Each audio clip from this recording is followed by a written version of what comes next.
ውድ የቆሮንቶስ ሚዲያ ተከታታዮች እንደምን አላችሁ? በያላችሁበት ቦታ ሁሉ ሰላም እግዚአብሔር ይብዛላችሁ፣ አሜን። በዛሬው ዕለት የእናትና የልጁ በዓል ነው። የጌታችን መድኃኒታችን ኢየሱስ ክርስቶስ በዓለ ዕርገትና የቤታችን የቅድስት ድንግል ማርያም የመገለጥ ቀን ተገጣጥሟል። እንኳን አደረሳችሁ፣ እንኳን አደረሰን። መንበረ ፓትርያርክ ቅድስት ቅዱሳን ማርያም ገዳም ሊቃውንተ ቤተ ክርስቲያን፣ ደቀ መዛሙርት፣ ዘማሪያንና ሕዝበ ክርስቲያኑ በተገኙበት በድምቀት ተከበረ። ዕርገት ማለት ማዕረግ፣ መውጣት፣ አወጣት ወተፈጺመ መዋዕለ ዕርገቱ ዕርገቱ ለኢየሱስ ውስተ ሰማያት አርገ ከመ ያለቡ ዕርገተ ጻድቃን ይለዋል። ይህንን በመጽሐፍ ቅዱስ ስናስረግጠው ሉቃስ 9:51 ላይ የሚወጣበትም ወራት በቀረበ ጊዜ ወደ ኢየሩሳሌም ለመሄድ ፊቱን አቀና። ዕርገት በቆሙ አብይ የትንሣኤ 40 ሐሙስ ቀን የሚውል አቃቦች የሚያከብሩት የሚዘክሩት ነው።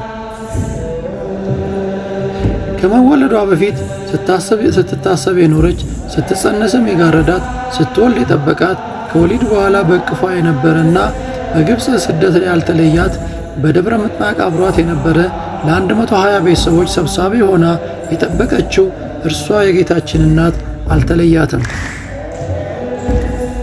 ሉቃስ 24:49 ላይ እነሆም አባቴ የሰጠውን ተስፋ እኔ ልክላችኋለሁ፣ እናንተ ግን ከላይ ኃይል እስክትቀበሉ ድረስ በኢየሩሳሌም ከተማ ቆዩ አላቸው።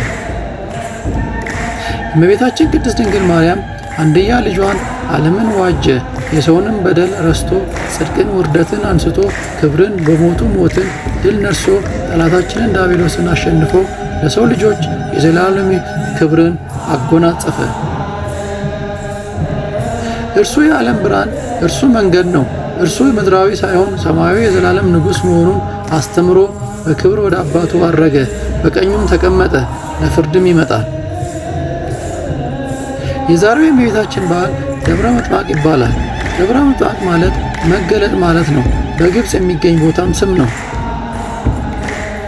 በግብፅ በምትገኘው በእመቤታችን በቅድስት ድንግል ማርያም ስም በተሰራችው ደብረ ምጥማቅ ቤተ ክርስቲያን ጉላት ላይ ድንግል ማርያም ከግንቦት 21 ጀምሮ እስከ 25 ቀን ድረስ ለ5 ተከታታይ ቀናት በመገለጧ ሕዝበ ክርስቲያኑን በዓሏን ያከብራሉ።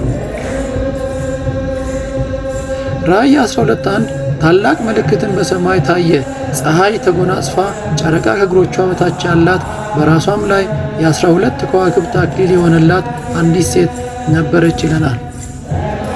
እመቤታችን ቅድስት ድንግል ማርያም ከልጇ ከጌታችን ከኢየሱስ ክርስቶስ ጋር ወደ ምድረ ግብፅ ኢትዮጵያ በሰደደችበት ጊዜ በአሁኑ ጊዜ ደብረ ምጥማቅ ተብሎ በሚጠራው ቦታ አርፈው ነበር። ጌታችንም ቦታውን ባርኮ የእርሷ መገለጫ እንዲሆን ቃል ኪዳን ገብቶላት ስለነበረ ጊዜው በደረሰ ሰዓት ደብረ ምጥማቅ ተገድሞ የበርካታ መነኮሳት በዓል ሆነ።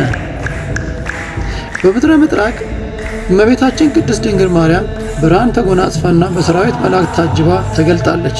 በዛም ጊዜ ሱራፌል ማጥንታቸውን ይዘው ሰገዱላት፣ እንዲህም እያሉ አመሰገኗት። አብ በሰማይ አይቶ እንዳንቺ አላገኘም፣ በአንቺም ሰው ሆነ ብለው ገለጹላት። ነቢዩ ዳዊት ወልገጽከ ይትመሃለሉ ሁሎሙ አሕዛብ ብዑላነ ምድር፣ የምድር ባለጠጎች አሕዛብ ሁሉ በፊትሽ ይማልላሉ በማለት ትንቢት እንደተናገረላት በርካታ ቅዱሳን ሰዎች የቅድስት ድንግል ማርያምን ተገልጻላቸው ለማየት ተመኝተው ልመናቸውም ተሰምቶላቸው የአምላክ እናት ትገለጽላቸው ፊቷንም ለማየት ክብሯንም ለመገለጥ የቅዱሳን አባቶች የጻድቃን ሰማዕታት በቅተዋል። ይህም የሆነው በፍጹም ልቦናቸው በማጽናቸውና በፍጹም ትጋት የጌታቸውን እናት ሲያገለግሉ በመኖራቸው እንደሆነ የጻድቃኑ ገድል ምስክር ነው። እነርሱም ሌት ከቀን ምኞታቸው ይሳካላቸው ዘንድ በጸሎት ይማጸኑ ነበር። መዝሙር 44:12 ላይ እኔን ግን ስለ ቅንነቴ ተቀበልከኝ፣ በፊትም ለዘላለም አጸናኸኝ። የቤታችን በረከትና ሬት ምልጃና ጸሎት አይለየን። ከልጇ ከወዳጇ ከፈጣሪዋ ጋር ታስታርቀን። አስራት ሀገሯን ኢትዮጵያን ሰላም ያደርግልን፣ አሜን። ውድ ቤተሰቦች መርሃ ግብራችን ሰፊ ነውና እናንተ ከመርሃ ግብሩ ጋር አብራችሁ ቆዩ።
Sorry,